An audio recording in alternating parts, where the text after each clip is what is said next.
እስቲ በአንድ ታሪክ እንጀምር። በአንድ ዘመን ላይ የሚኖር አንድ ንጉስ ነበረ። ይህ ንጉስ ብዙ ነገሮች ያሉት፣ ሁሉ ነገር የሞላለት፣ ግን ሁል ጊዜ እግዚአብሔር የለም እያለ የሚያምን ሰው ነው። ይህ ሰው በህይወቱ ሁል ጊዜ እግዚአብሔር የለም፣ እግዚአብሔር ቢኖር ኖሮ ይህ አይሆንም ነበር፣ አምላካችን ቢኖር ኖሮ ይህ አይፈጠርም ነበር እያለ ሁል ጊዜ የሚያማርር ሰው ነበር። ከዕለታት በአንድ ቀን ከአንድ ባሪያው ጋር ወደ ጫካ ለአደን ይወጣሉ። ለአደን ወደ ጫካ ከወጡ በኋላ ከዛ ባሪያው ጋር እግዚአብሔር እኮ የለም፣ እግዚአብሔር ቢኖር ኖሮ እነዚህ ነገሮች ሁሉ አይፈጠሩም ነበር፣ ሰው እንደዚህ አይሆንም ነበር፣ እኛ ራሱ ስልጣን ላይ እንደዚህ አንሆንም እያለ ያንን ባሪያውን ወይንም ደግሞ አገልጋዩን ይነግረዋል። አገልጋዩ እንደዚህ ብሎ ይመልስለታል፣ እግዚአብሔርማ አለ፣ እግዚአብሔር ካለ ታዲያ የት አለ? ለምን አንነካው? የት አለ ይለዋል። ያም ባሪያ እግዚአብሔር አለ ጋሼ፣ እግዚአብሔር አለ ንጉሥ ሆይ፣ እግዚአብሔርማ በደንብ አለ ይለዋል። በቃ ቶ ልቤን አታድክመኝ፣ ቶ አሁን አደናችንን እናድን ብሎ ቀስቱን አውጥቶ ወደሚያድኑት ነገር ላይ እየሞከረ ባለበት ሰዓት ላይ የቀስቱ ጫፍ እጁን ይወገውና ይደማል።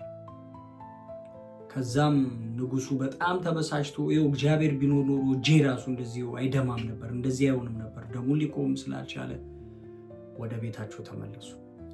ይህ ንጉስ እንደዚህ እያማረረ ወደ ቤቱ ከተመለሱ በኋላ እቤት ከደረሱ በኋላ ንጉሱ ሕክምና ሊደረግለት ሲል የእጁ ቁስል በጣም የከፋ ስለሆነ ጣቱ መቆረጥ እንዳለበት ተነገረ።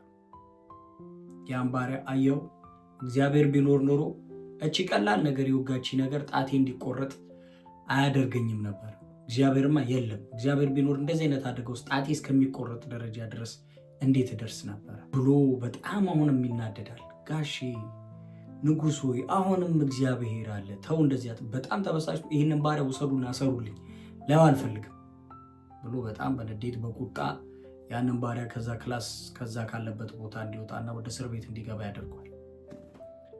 ያ ባሪያ እሺ ብሎ ወደ እስር ቤቱ ይገባል። ያ ንጉሥ በጣም በመበሳጨት ጣቱ ተቆርጧል፣ እግዚአብሔር የለም ብሎ ያማርራል። ከዛ ከአንድ ባሪያው ጋር እስቲ ጂኒ ተቆርጧል፣ ግን አደንን መብላት በጣም ስለምፈልግ ና ወደ ጫካ እንሂድ ብሎ ሌላ አንድ ባሪያውን ይዞ ወደ ጫካ ይወጣል። ወደዛ ወደ ጫካ ወጥተው አደን ላይ ባሉበት ሰዓት ላይ ድንገት እዛ ጫካ ውስጥ የሆኑ ሽፍታዎች ይመጡና ይይዟቸዋል። ከዛ መጀመሪያ ንጉሱን ሲይዟቸው ንጉሱ በጣም ብዙ ሀብት አለኝ፣ ብዙ ነገር አለኝ፣ የምትፈልጉትን ነገር ላደርግላችሁ፣ በእናታችሁ ባካችሁ እንዳትገሉኝ ብሎ ይለምናቸው። እኔ ንጉስ እንትና እባላለሁ፣ ዛሬ ብዙ አጃቢ የሌለኝ በአጋጣሚ አደን ስላማረኝ አደንን ለማደን ወጥቼ ነው። እነዛ ሰዎች ደግሞ ሰውን መስዋዕት፣ ከነሱ ውጭ ያለን ሰው ለአምላካቸው ወይንም ለጣዖታቸው ሰውን መስዋዕት የሚያደርጉ ሰዎች ናቸው። ከዛ ብለው አቻኩለው ወስደው ልብሱን ገፈው ወደ ለአምላካቸው መስዋዕት ወደሚሆንበት ቦታ ያዘጋጁታል። ከዛ ሲያዘጋጁት በአጋጣሚ ሰውነቱን ሲመለከቱት አንድ ጣቱ ቆራጣ ናት። እነሱ ደግሞ በአጋጣሚ ለአምላካቸው መስዋዕት የሚያደርጉት ሰው አካሉ ያልጎደለ ሙሉ የሆነ ሰው ነው። እዚህ ንጉሱን አሰናብተው ያንን ባሪያ ለጣዖታቸው መስዋዕት ያደርጉታል። ንጉስ በጣም ተገርሞ በጣም በቃ የገጠመው ነገር በጣም አስገርሞት እያወራ ወደ ቤተ መንግስቱ እየፈጠነ መምጣት ጀመረ። ከዛ ወደ ቤተ መንግስቱ ከገባ በኋላ የገጠመውን ነገር ሁሉ ማውራት ጀመረ። ከዛ ያን የታሰረ ባሪያ እንዲጠራለት አደረገ።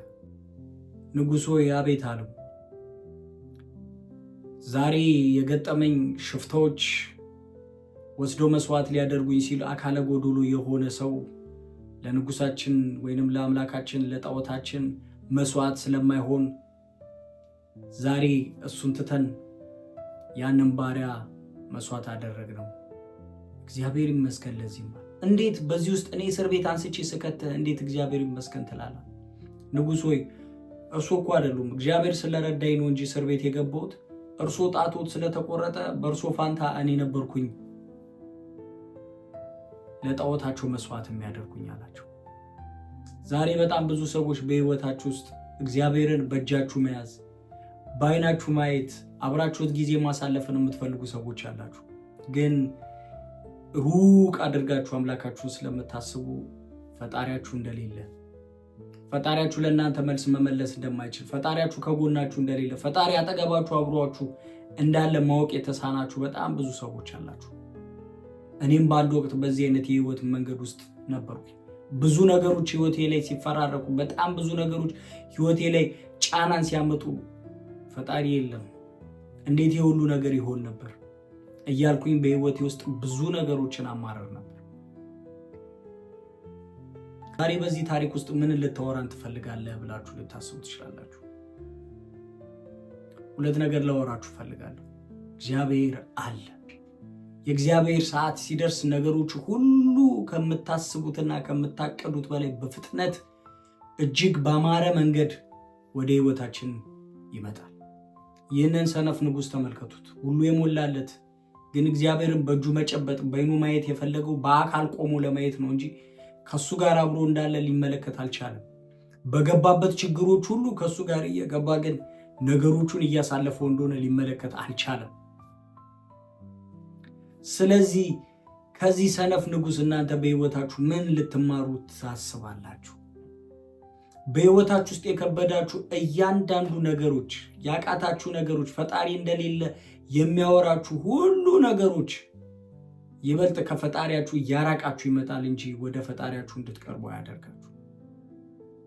ህይወታችሁ እንዲስተካከል ትፈልጋላችሁ። የፈጣሪያችሁን እርዳታ፣ የፈጣሪያችሁን ህብረት፣ የፈጣሪያችሁን ፍቅር፣ የፈጣሪያችሁን ፕሮቫይድነት በደንብ ዕለት በዕለት ማግኘት የምትችሉ ከሆነ ይህንን ነገር በህይወታችሁ ላይ ማድረግ የምትችሉ ከሆነ ቀላል ነው። በጸሎት ከፈጣሪያችሁ ጋር ጊዜያችሁን ማሳለፍ አለባችሁ። በጸሎት ጊዜያችሁን ማሳለፍ አለባችሁ። ህብረት ከፈጣሪያችሁ ጋር ማድረግ አለባችሁ። ፈጣሪያችሁ የሚወደውን ነገር ዕለት በዕለት በህይወታችሁ ውስጥ ልምምድ ማድረግ አለባችሁ። ህይወት አጭር እንደሆነች መማር አለባችሁ።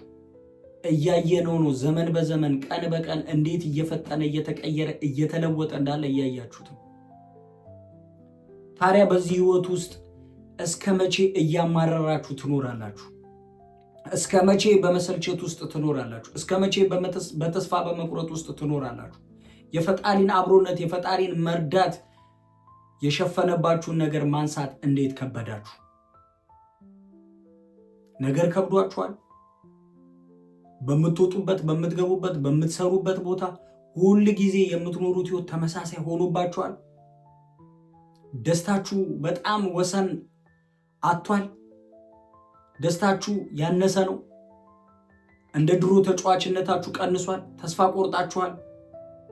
የትላንትና ፍጥነታችሁ፣ የትላንትና ተጫዋችነታችሁ፣ የትላንትና ሁሉ ነገራችሁ ጠፍቷል? ምሬት ውስጥ ገብታችኋል? የእግዚአብሔርን እርዳታ እንደሌላ አድርጋችሁ ነው ውስጣችሁ እያሰበ ያለው? ዛሬ ህብረታችሁን ከፈጣሪያችሁ ጋር የምታስተካከሉ ከሆነ ህይወታችሁ ቀላል መንገድ ይይዛል። ይህንን እኔ አሁን የማወራችሁ ሌላ ፍልስፍና ውስጥ ገብቼ ምናምን አይደለም። እኔም በአንድ ወቅት በህይወቴ ውስጥ ያሉ ነገሮችን እግዚአብሔር እንደሌላ አድርጎ ሊያሳመነኝ የሚችሉ ብዙ ነገሮች በህይወቴ ውስጥ ተፈጥረው ነበር።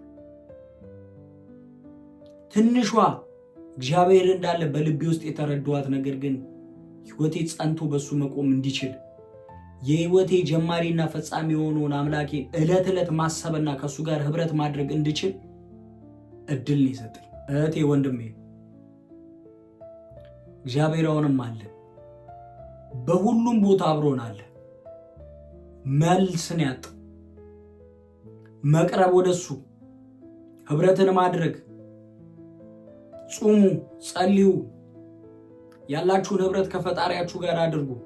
ያኔ እግዚአብሔር ከእናንተ ጋር ሆኖ ምንን መንገድ ማለፍ እንደቻላችሁ ትረዱታላችሁ። ዛሬ እነ ቪዲዮ የምትመለከቱ ሰዎች እኮ ይችን ቀን ዛሬ ሰዎች ማየት አቅቷቸው እኮ አልፈዋል። ይችን ሰዓት ብዙ ነገሮችን መመልከት አቅቷቸው ብዙ ሰዎች እኮ እድሜያቸውን አጥተዋል። በመኪና አደጋ አልፈዋል። በተለያየ ነገር ትን ብሏቸው ሞተዋል። እናንተ እያንዳንዱ ቀን የተጨመረላችሁ እኔም ጨምሮ እያንዳንዱ ቀን የተጨመረልን በዚህ ህይወት ውስጥ እያመሰገነን መኖር እንድንችል ህይወታችሁን ከፈጣሪያችሁ ጋር የምታቆራኙ ከሆነ በምድር ላይ ከባድ የሚባለው ነገር ለእናንተ ቀላል ነው። በዚህ ምድር ላይ ስኬታማና ሙሉ የሆነ ሰው የህይወት ፕሪንሲፕሉ ምንድን ነው ብላችሁ ከፈተሻችሁ ከፈጣሪ ጋር ያለው ህብረት ነው። ዛሬ በህይወት ውስጥ ከፈጣሪ ጋር ያለውን ህብረት አድስ። ምንድነው ማደስ ያለብኝ? ምንድነው ከፈጣሪ ጋር እንድቀርብ ወደ ፈጣሪ ሁሉ ጊዜ እንድሮጥ የሚያደርገኝ ነገር ብላችሁ የምታስቡ ከሆነ የህይወታችሁ መጀመሪያም የህይወታችሁ መጨረሻ የሆነው እግዚአብሔር ነው። ከሱ ውጭ ወደ ማንም ልትሄዷችሁ። የልባችሁን ሐዘን ለሰው ብትነግሩት አትንገር ብሎ እሱም ለሌላኛው ሰው ይናገራል። 9 ወር የተሸከመቻችሁ እናታችሁ ትሰለቻችኋለች። ቤተሰባችሁ ይሰለቻችኋል።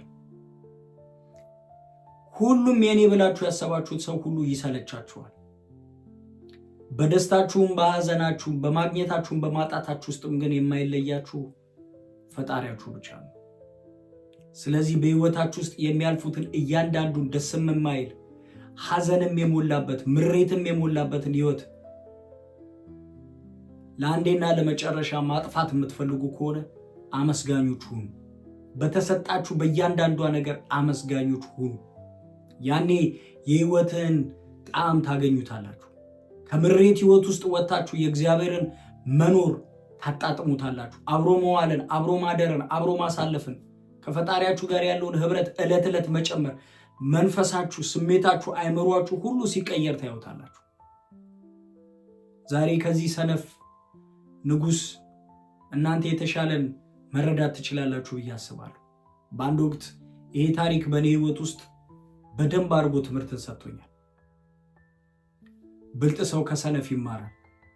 ዛሬ ይህ ሰነፍ ንጉስ በህይወት ውስጥ የእግዚአብሔርን መኖር መረዳት አቅቶት ምክንያቶችን እየደረደረ እንዲህ ባይሆን ኖሮ እንደዚህ ሆን ነበር ወይ እንደዚህ ባይሆን ኖሮ እንደዚህ ሆን ነበር እያለ የደረደራቸውን ህይወት ትቶ የተሰጠውን ህይወት እያመሰገነ ቢኖር ኖሮ እግዚአብሔር ከሱ ጋር ዕለት በዕለት አብሮት እንደሆነ መረዳት ይችል ነበር። ስንቶቻችን ለጥቂት መኪና ገዝቶኝ ነበር፣ ለጥቂት እንዲሆኝ ነበር እያላችሁ በህይወታችሁ ውስጥ የገጠማችሁን ነገር ለሰዎች ለቤተሰባችሁ አወራችሁ። የእግዚአብሔር እርዳታ በዛ ውስጥ ባይሆን ኖሮ እኮ የዛሬን ቀን ማየት አንችልም ነበር። ስለዚህ ወንድሜ እህቴ፣ የዛሬዋን ቀን የተሰጠችን ከፈጣሪያችን ጋር ያለንን ህብረት፣ ከፈጣሪያችን ጋር ያለንን ቀን፣ ከፈጣሪያችን ጋር ያለንን ውሎ፣ ከፈጣሪያችን ጋር ያለንን አዳር የበለጠ በቅርበት መኖር እንድንችል። ስለዚህ ከዚህ ቪዲዮ ህይወታችሁን አስተካክላችሁ ነገ በተሻለ ህይወት ውስጥ እንደምንገናኝ አምናለሁ። ለህይወታችሁ የሚጠቅም ነገር እንደነገርኳችሁ በደንብ አድርጌ አስባለሁ።